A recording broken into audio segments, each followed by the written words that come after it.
Osteoarthritis হলো বয়সজনিত degenerative joint problem, যা নি জয়েন্টে সবচেয়ে বেশি দেখা যায়। এর ফলে জয়েন্টে পেইন, স্টিফনেস, সোয়েলিং এবং ডেইলি অ্যাক্টিভিটিস করতে অসুবিধা হয়।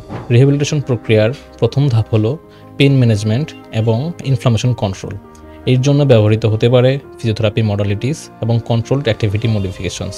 পেইন কমে গেলে শুরু হয় স্ট্রেচিং এক্সারসাইজ, যেমন কোয়াড্রিসেপ স্ট্রেচিং, হ্যামস্ট্রিং স্ট্রেচিং, যা জয়েন্ট ফ্লেক্সিবিলিটি ও মাসেল লেংথ রেস্টোর করে।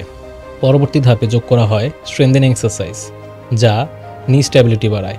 এর মধ্যে রয়েছে quadricep strengthening, close chain functional exercise এবং balance training.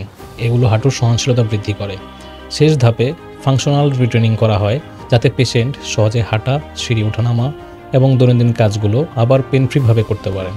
Evidence based rehabilitation approach নিয়মিত অনুসরণ করলে পেন কমে যায়, জয়েন্ট ফাংশন ইমপ্রুভ হয় এবং লং টার্ম কমপ্লিকেশনসের ঝুঁকি হ্রাস পায়। রিহ্যাব সলিউশনসে আমরা প্রতিটি রোগীর জন্য evidence based personalised rehabilitation plan তৈরি করি, যার মাধ্যমে তারা আবারও ফিরে পান ব্যথামুক্ত ও স্বাভাবিক জীবন।